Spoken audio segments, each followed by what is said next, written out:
geng, perkenalkan nama aku Ica, Sadagori Angkatan Agraparwarta. Dan hari ini aku akan menjelaskan mengenai manajemen perjalanan.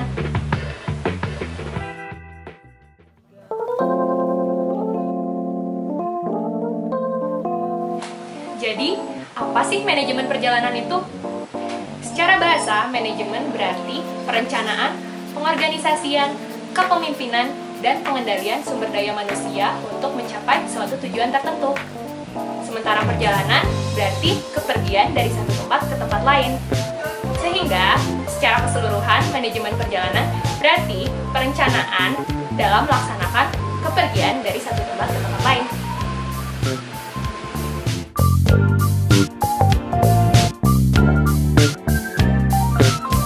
Jadi, kenapa sih kita butuh manajemen perjalanan? Di setiap perjalanan pasti ada resiko bahaya, dan untuk meminimalisir resiko ini kita memerlukan manajemen perjalanan. Bahaya sendiri terbagi menjadi 3. Ada bahaya objektif atau bahaya yang disebabkan oleh alam. Kemudian ada bahaya subjektif yang disebabkan oleh ulah pelaku perjalanan itu sendiri. Dan terakhir ada bahaya tidak terprediksi atau bahaya yang ada di luar prediksi atau perencanaan yang kita buat.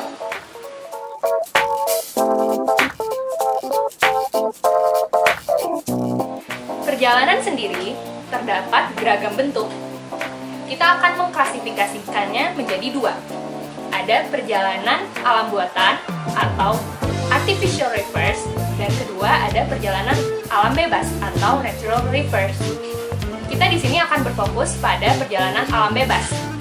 Nah, perjalanan alam bebas ini terdapat banyak pula bentuknya, seperti caving atau penyusuran gua, susur pantai, gunung hutan, penyelaman, panjat tebing, arum jeram, dan masih banyak lagi.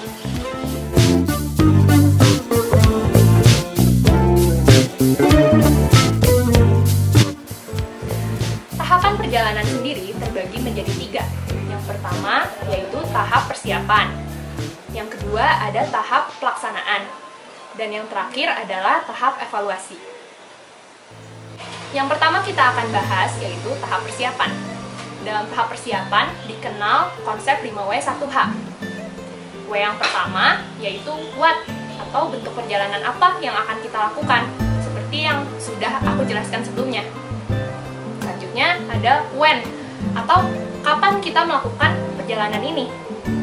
Kemudian ada who atau siapa saja yang terlibat dalam perjalanan ini. Selanjutnya ada where, di mana, dari mana, dan kemana perjalanan ini akan dilakukan. Dan W yang terakhir adalah why, atau kenapa sih kita melakukan perjalanan ini? Apakah untuk ekspedisi, penelitian, atau untuk main-main saja? Dan yang terakhir ada how. Nah, ini merupakan penjabaran dari 5W yang sudah aku sebutkan tadi. Jadi, bagaimana sih caranya supaya perjalanan ini dapat terrealisasikan? Dalam perencanaan terdapat 5 faktor yang harus direncanakan. Yang pertama adalah faktor alam. Nah, dalam faktor ini yang direncanakan antara lain seperti data-data vegetasinya, data cuaca di sana, kemudian jalurnya, data-data di jalur itu seperti apa, dan lain-lain. Kemudian ada faktor peserta. Nah, faktor peserta ini itu direncanakan siapa aja sih yang akan terlibat di dalam perjalanan ini, kemudian mentalnya seperti apa, fisiknya seperti apa, jika perlu persiapan seperti apa yang dibutuhkan. Kemudian ada faktor akomodasi, transportasi, dan komunikasi. Nah, di sini direncanakan jenis transportasi apa yang akan digunakan, jenis alat komunikasi apa yang akan digunakan, skema komunikasinya seperti apa, skema transportasinya seperti apa, dan berapa biaya yang perlu dikeluarkan untuk hal itu. Kemudian ada faktor perbekalan dan peralatan. Di sini yang direncanakan adalah jenis barang apa yang dibutuhkan, berapa jumlahnya, biaya yang dikeluarkannya berapa, dan lain-lain. Selanjutnya ada penjadwalan. Nah, ini itu perencanaan untuk set timeline perjalanannya, dari mulai tahap persiapan, timelinenya seperti apa, di tahap pelaksanaan, timelinenya seperti apa, dan di tahap evaluasi, timelinenya seperti apa. Di tahap persiapan kali ini, yang akan aku jelaskan lebih dalam adalah di bagian perlengkapan atau perbekalan, obat-obatan, dan makanan.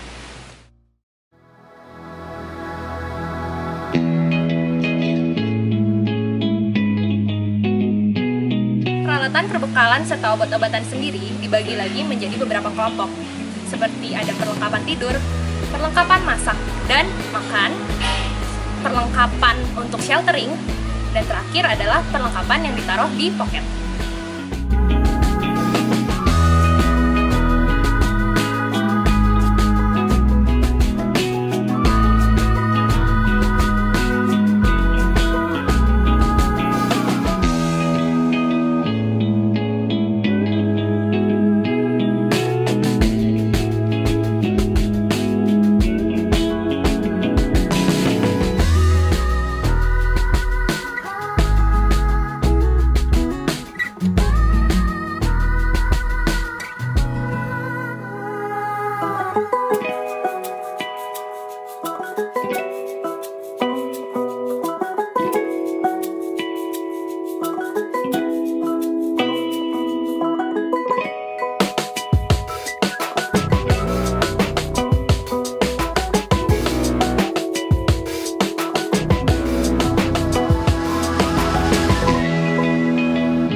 Konsep packing secara umum, yang pertama, barang-barang yang ditaruh paling bawah adalah barang-barang yang paling ringan dan paling tidak urgent untuk digunakan, seperti perlengkapan tidur.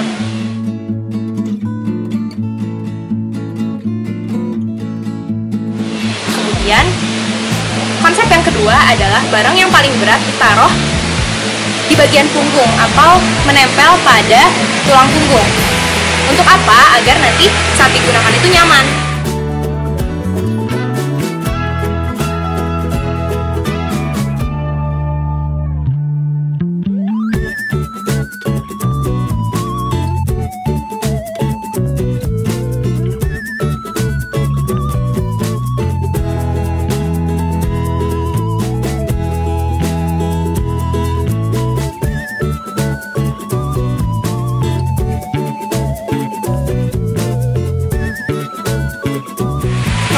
Barang-barang yang urgent diletakkan di atas. Contohnya seperti alat penerangan, alat tulis, alat navigasi darat. Selebihnya menyesuaikan.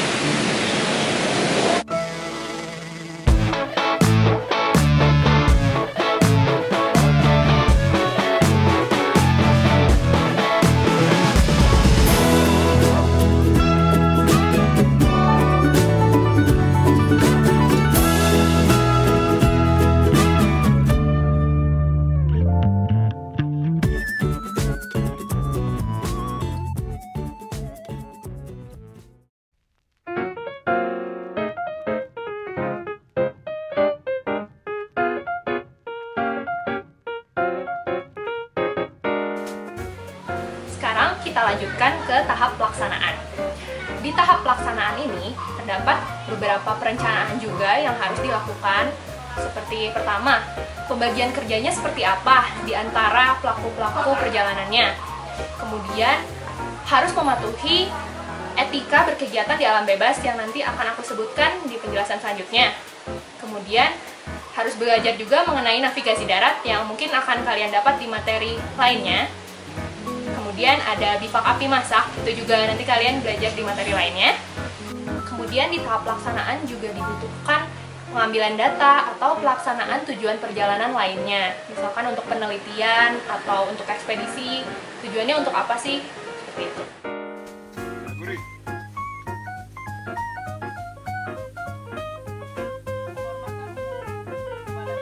Seperti yang sudah dijelaskan tadi, bahwa kita harus mematuhi etika berkegiatan di alam bebas.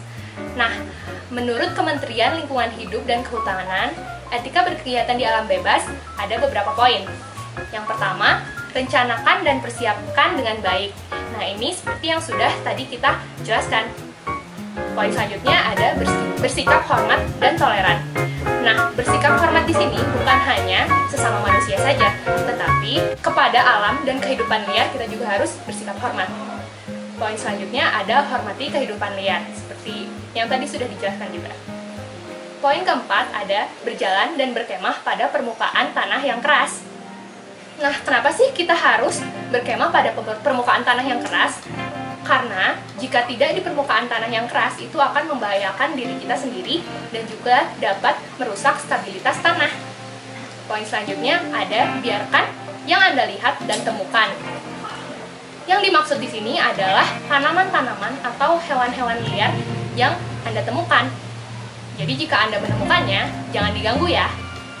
Poin selanjutnya ada buang limbah dengan benar. Limbah yang dimaksud di sini bukan hanya limbah padat saja seperti plastik, tetapi juga limbah cair dan limbah organik kalian atau limbah dari makanan kalian. Karena apa? Karena jika kalian membuangnya dengan tidak baik, itu akan merusak alam. Poin selanjutnya atau poin yang terakhir adalah minimalkan efek penggunaan api dan jangan membakar atau membuang puntung rokok sembarangan. Karena sekecil apapun api yang kalian tinggalkan, itu bisa menimbulkan kebakaran hutan.